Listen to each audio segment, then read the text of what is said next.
Hello and welcome back to the Out of Town podcast. This is part 2 in a 3-part series where I sit with different Kallah teachers and we discuss different outlook, Jewish outlook, a frum Torah observant outlook on intimacy and Jewish married life. Enjoy. Let's go there.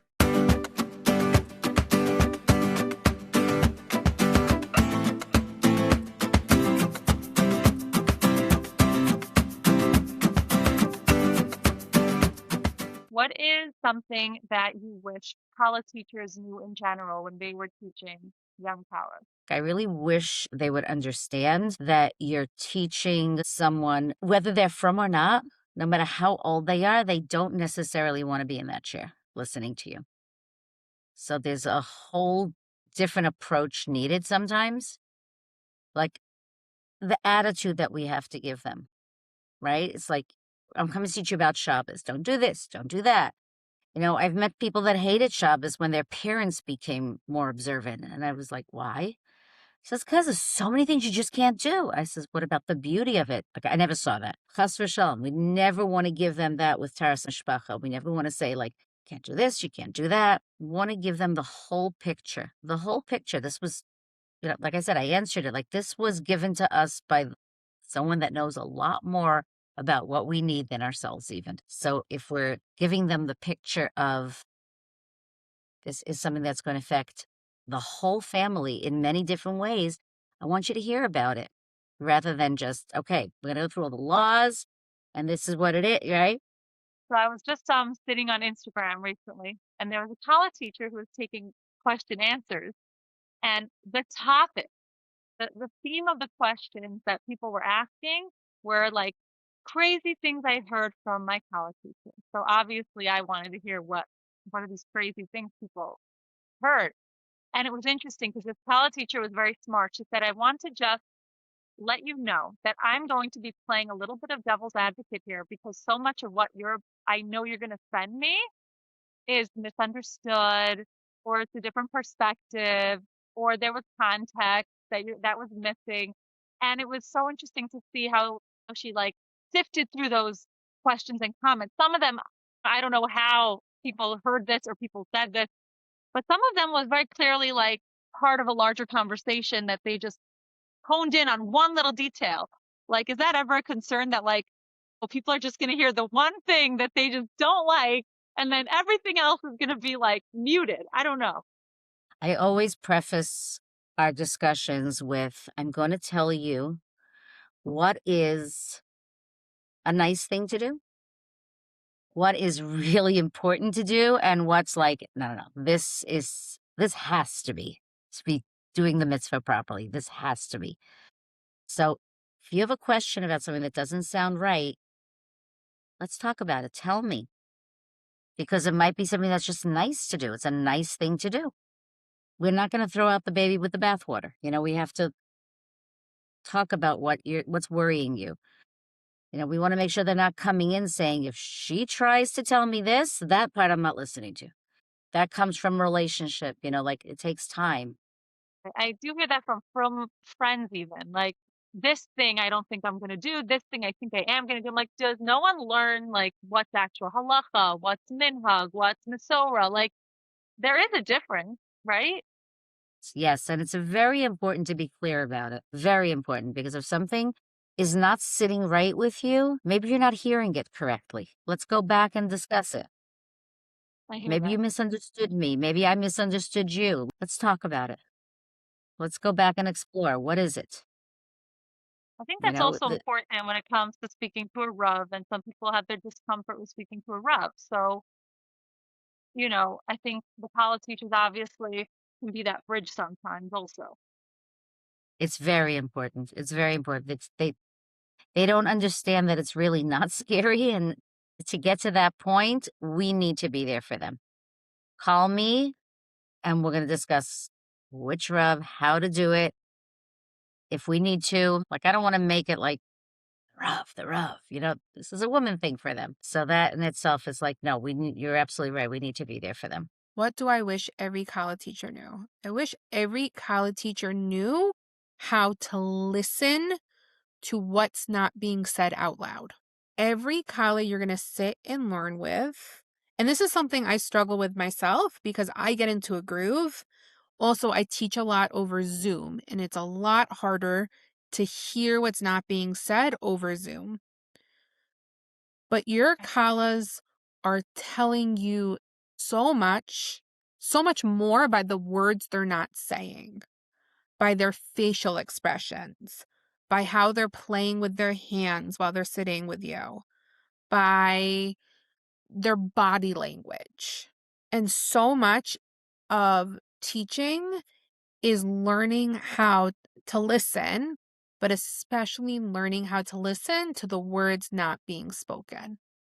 And it's so meaningful to hear that, especially knowing that Kallahs don't even have the language to voice questions. They don't know that that's what they're experiencing, a question or a resistance. They don't know. They don't know. And they're scared. Like most women you're speaking to, they have no clue what's about to hit them. Even if they've been in an intimate relationship in the past, this is you're dealing you can deal with multiple types of Kallahs. You can deal with Kallahs who don't even understand their own body, right? So just talking about touching their body in that way is extremely intimidating and extremely fear-inducing. You have women who have been in physical relationships in the past, and the idea of separating from their spouse is fear-inducing and intimidating. Right. And you have everything in between, Right. right? And so many Kallah teachers stay in their community. So generally, most Kallah teachers are not going to be teaching both sides of that, right? You're either going to be teaching women who come from a certain type of home, a certain type of background, but they need to be taught how to be comfortable in their own skin in this process. One of the things that's most fearful for many women is the idea of being exposed in front of another person. You know, one of the things that we don't think about is, what if a woman is uncomfortable going underwater? What if she never learned how to swim? You know, you'll encounter those women. How are you going to coach them through this process? You know, are you going to go give them swimming lessons? Probably not. Should you be recommending swimming lessons? Probably yes. But how are you going to pull that out of them? Because I can guarantee you, whether the Kallah sitting with you is 20, 30, 40, if she does not know how to swim, she is probably not going to tell you. She will almost definitely be too embarrassed to tell you. How are you going to get that information out of her? Right? Sounds like you had such a full training where like they just brought so many parts of the humanness of the experience to light, not just the halacha. Absolutely. Absolutely. Only 50% of my training was halakha based. Wow. I And really give a lot of kudos to the Eden Center and the curriculum they've developed and the curriculum they continue to develop as they train more and more teachers. The other thing I would say as a Kallah teacher that I don't see enough with even the Kallahs I teach is an interaction between the Kallah's teacher and the Chassan's teacher. yes, yes, I agree. Because the other thing that's very daunting for young women going into this process is to get married and then find out your chassan got a whole set of rules and regulations and you're like, what is this? You know, he's being told one thing and you're being told another thing. And who do you believe and who goes first and who does this and who does that? And especially if the chassan and kallah are coming from different communities, or the chassan's learning with a rebbe in the yeshiva, even if they're coming from the same community, but he's in yeshiva somewhere, so he's learning with the yeshiva rebbe, and she's learning with the neighbor, whatever it is. That's a very There's important one. there's very little interaction. There should be at least one phone call, like just to like touch base a little bit, no? Absolutely, absolutely, absolutely. Wow. Not as common as it should be. I mean, I shouldn't say it's not as common as it should be. It's not so common that both a husband and wife teach, right? That's the ideal. That's the Right. ideal, right? That's true. But But yeah, but I know that even back in New York when I was getting married, the college teachers were not always like insisting, but they would offer like, would you like me to call the chassid's teacher just to touch base? And like right, everyone was, yeah, like of course. Like it just makes the right. most sense. But It definitely makes the most sense because also you'd rather that teacher be your intermediary than you have to be your yeah, intermediary. it sets you up for your proper support also once you get married. There's someone who Absolutely. knows where you're where you're holding, whatever. Do you see the need for couples to meet, let's say, for a pre-marriage college class, experience, but also possibly after they're married to check in? I'm not saying it happens all the time, but I do see the need for it because, first of all, if he's hearing the same things she's hearing and vice versa, there's a huger chance for it to be effective. It used to be that, Kallah's learned the flowery and the feeling part, and a chassan learned with his Rav, and they learned from the text, was very, now, especially with the, type of people that are not committed yet to this mitzvah, they need to hear all the different angles. They need to hear the same flowery or intellectual reasons about why this makes sense, not just the halachos either. So you either need a team of a husband and wife who are totally on the same page, selling the same schira, selling the same merchandise. I don't like doing it, but every once in a while we have to do it with the two of us and the two of them, the two couples, so that they can hear it the same way. Like, this is going to I be mean, your think about that. You have two different people who are not affiliated, who might have very different takes on the mitzvah and how they want to incorporate it. Does that become challenging? Usually it's together with, if my husband's officiating at the wedding. So we talk to them about, this is a great time to focus on these three big mitzvahs that will build your home and will shape how you raise your children. So we'll talk about light the candles Friday night, make Friday night Shabbat in your home, right? Or kosher. It's not as hard as you thought. Baby steps. And the same thing with Taras Mishpacha. This is the time to set the foundation of the future. It's like you're offering the ancient wisdom. Like, what's not to love? It's like all the ancient wisdom. Everyone wants to know, like, what's the secret? I'm saying with the It's Chabad not all or community, like, nothing. Yeah, but right, it's also not all all or or nothing. nothing. Like, either I'm We focus observant on or I'm not. family, right? Yeah. Yeah. So if we're focusing on And as family, far we have as, to put work into it. Yeah. yeah, as far as after, um, it's like learning how to drive and you've never been in the car. So, you need to understand afterwards the practicalities of it. They have questions like, how does it work when this or when that? And what if this or what if that they didn't think of before they actually, started. So, yeah, I do think it's important. It's hard to insist on it because they're often married, but I think it's really important to even schedule it beforehand because otherwise, if it didn't work so well the first month, it's like, it's not for us. I'd rather they come and talk about it. Let's see.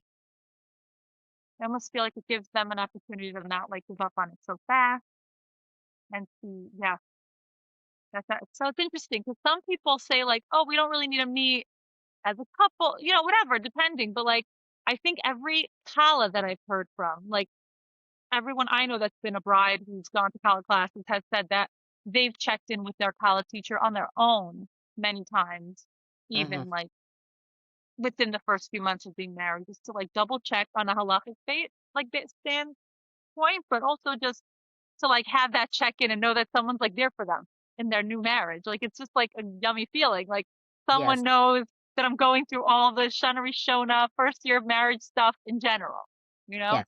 So do you Yes. ever get those calls? So from the this small percentage of Kallahs that are committed to this on their own, yes. Those who I am hoping, are continuing it, I'll check in sometimes, but they're not doing it. They don't really want to tell me, Right. because again, they came to me just to get to the wedding. They just came to me, a good percentage of them, because you do this before you go to the chuppah. And it's me telling them, you got to try it. You got to try it. You got to see what this is going to do. And I explain to them why, without all the thou shalt nots. But what happens if yes? I think about some of the communities like around the areas I grew up in New York that like because of where they came from, they didn't have the full Masorah, all of them. Like they didn't have certain elements of frumkeit. But when it came to the three mitzvos, like at least that was the rumors that we heard. Like there wasn't messing around. So even in certain communities, like they might not do everything, but this is a big one. So I feel like in those communities, they're still learning this. Yeah. Like I, we're I having met a kids. woman once at the mikveh, and again, many, many, many years ago. And this is somebody that I knew. I used to meet her here and there. And she would always talk about her treif this and her treif that. And she sees me at the mikveh and she says, I know what you're thinking. Treif me. And I didn't say it. I did not say it. She said it to me. This mitzvah, I will not give up because this is for my kids. I was so impressed. I must have quoted her to Kallahs for years. For years, I must have quoted her. She said it a lot, more passionately. She's like, I know what you're thinking. But this mitzvah, this is for my That's kids. as real as it gets. That's as real as it gets. Like that's what commitment looks like sometimes. Like I know I can't do everything, but I understand value. It's such a good question because like years ago we didn't do that as much, and now like we tell the girls to come back for another session. But I teach a lot of hours. So there's so much covered, and I have such a close relationship usually. My girls usually call me right away, meaning like they'll call me the first week if they have any questions. They're usually pretty well prepared, but I do give them another session afterwards if they'd like to take it. Right. I'll call them and say we have a session because, I always tell them it's like driving a car. So you learn all the manuals about driving a car, but you never touch the steering wheel. So it's going to be different when you actually do what we have been learning about. So I usually tell them come back in 4 to 6 months and then ask, is that normal? They Right. can ask their questions in 4 to 6 months. So I do think it's a good idea for them to come back or at least to do a phone check-in call and to see how things are going and check in with each other and to be in touch. It's very important. I try to teach at least one class after the wedding. I find it to be nearly impossible to schedule because you get married and then life gets busy and what have you. But I try to at least sit down with the Kallah 6 to 8 weeks after her wedding, after she's gone through the process at least one time, and say, okay, you've done it 1, 2, 3 times now. What questions do you have? Right? You've Right. had to do badikos. You've had to go to the mikvah. Did you have a positive experience at the mikvah? The first Kallah I taught came back to me after going to the mikveh from her Kallah appointment, like scarred. Like, chas v'shalom, I hate to say it, she had a really poor mikveh experience as a Kallah. That's one of the worst things that can happen. It makes me so sad. But she was like, I need to go to a different mikvah. I can't go to that mikvah again. I'm embarrassed. They made me feel so uncomfortable. I didn't like it. And she's calling me and she's like, and now I'm worried my mikvah night's gonna fall out on Friday night. And that's the only mikvah I can go to because it's the only one accessible to me on Shabbos. So we're Wow. sitting there troubleshooting her problem of, okay, you're going to go to the mikveh Erev Shabbos. That comes with its own set of pressures and stresses, and you don't feel comfortable going to the local mikveh. Okay, what other mikveh options exist for you? Right? What are some ways we can fix this problem? The answer might be maybe we push off your mikveh night till Motzei Shabbos so you can drive to a mikveh a little bit further away. Okay, that's not my favorite answer to the question. And we're going to ask a Rav for Eitzah, right? Maybe that's the solution to the problem because we don't want you for the rest of your life to feel that mikveh is a bad experience. But you really, especially after birth, think about it.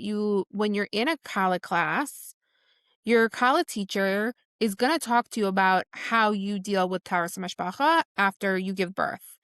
And please, I mean, it's going to be a minimum of 9 months away, right?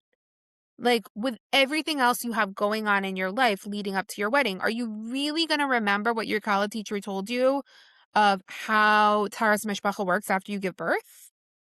Right, So what are right. we doing to set these women up for success? What resources are we giving them? What is something that maybe is unexpected that you like to focus on with your kallahs when you're teaching? And it's not all or nothing. Same thing with Shabbos, If you keep Shabbos for a couple of hours, it's a great start. I'm not telling them it's okay to do whatever, something else later, but it's a beautiful start. And the famous story about the little girl who was told about Shabbat candles in Hebrew school, and then she insists on lighting, and it led to complete Shema Shabbos in the family, because why we have the TV on if the Shabbat candles are lit, and why don't we just do a little Shabbat dinner, etc., until, it goes all the way, hopefully. Right. But it's not all or nothing. Like, every step is something beautiful.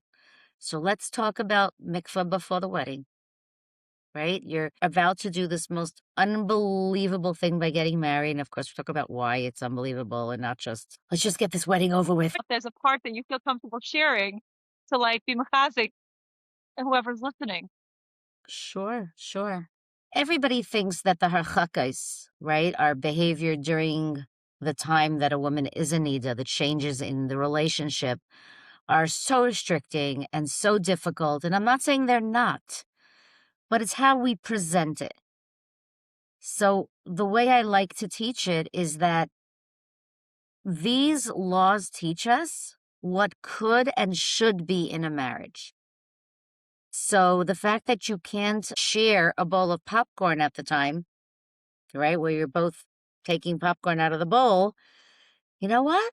Sharing a bowl of popcorn with someone is intimate. I don't want to do that with strangers, right? So it heightens our awareness. You can't serve your husband a plate of dinner the same way that you usually do. You have to do it a little bit differently or a little bit to the side, which means that serving him dinner could and should be something romantic. Not like, yeah, we do this every day. What's the difference? Right? So it heightens our awareness. And I discuss how we go through all 5 senses in the harchakas. You can't hear her sing. And, food, taste has a whole different meaning because sometimes you can't do this. So when you do, it's something beautiful and special. Smell, right? Same thing. You're not supposed to wear perfume that he could smell. And he's not even supposed to smell your perfume when it's your, perfume that you use regularly. He's not even supposed to smell it in the bottle, which means that the sense of smell is very strong and can do, beautiful things in your marriage, etc., etc. So here we are, that instead of saying, I can't, and this, that's so hard. Yeah, it is hard, but that only makes the reunion so much more special. Besides the fact that now we're learning that when you're not a nida, there's so many beautiful things that you don't take for granted anymore, and they're so much more meaningful and can be done in much more meaningful ways. So that's how I like to approach it, rather than, okay, so you can't do this, and you can't this, and you can't that. And I think that modern day psychology is like catching up to this. It's like, why is exposing ourselves, like let's say, to very inappropriate things constantly? Why is that so bad? And then you'll hear people say, oh, because then you're numb to the things that could be so amazing, right?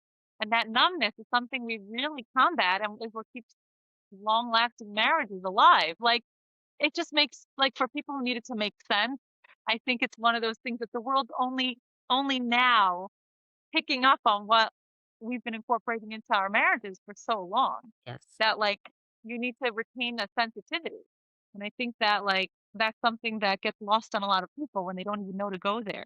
How do you maintain gratitude for things that are repetitive? How do you maintain a sensitivity to things that are like frequent? This is how. I love that. I love that angle. Thank you. Yeah. And the tension, the that last week where you're not actually bleeding anymore and you're just counting and the hormones are pumping. It's so difficult. And that's what I hear the most from people. And I remind them, yeah, that's like a good workout that if it's not difficult, it's not good. Find out why. Find out why it's not difficult anymore. Something's got to be tweaked here because that tension leads to the most amazing reunion. So difficult things lead to beautiful things. It's true. So It's like a yeah, temperature it's gauge, all how right? you word it. It's all how you word it, but you have to really mean it. I mean, we're not faking it here. Now we're really Right. trying to share something we believe in and think is so important that we've seen, with ourselves and with Kallahs and Chassanim over the years that this is what works because Hashem is the one who knows how the whole system works psychologically, like I said before, physically, emotionally. We don't have the answers, but we trust. And hello, yeah. Is there something unexpected? I guess the emotional connection. I don't know if people expect a Kallah teacher to work so much on that. I feel it's very, very important to have the emotional connection because I think that there is no mitzvahs onah without an emotional connection. That's a very strong belief of mine. And so I definitely focus on them getting to know each other and, help the Kallah along with things that are important. So I don't know if people would expect a Kallah teacher to teach so much about relationships in that way, but I do. It's interesting because when I started Kallah, a lot of my Kallahs are Hasidish, so they really don't know the boy that they're marrying. They only had a Oh, basho for right. 20 minutes, and then their second basho usually is maybe the first basho is a half an hour, and the second one can be 20 minutes or something like that, and then there's a l'chaim Right. already, So emotional and then intimacy they is can have, like, yeah. It's just out the window. So they can have like a 7-month engagement and then they don't even recognize him because they're very young and maybe he went to Eretz Yisrael and he grew a beard and, or his beard became thicker because he's 7 months older, and he's all of 19 and they got engaged when he was 18. They really have no idea who he is. So my Hasidic girls, I really have to start working with them about understanding the dynamics of relationship. So what we usually do is I help them have a better relationship with their parents and their siblings. Because Mhm. if they can start understanding how to relate to their parents and siblings and understand what they need to have a good relationship with them, that practice will hold them in good stead. When they get married, they'll have practiced, you know, having that argument Okay. with their sister and they'll be able to know how to do it when they get married. So that's like something I think a little unusual that I do that we kind of like work through how to have a healthy relationship. Well, I love that. So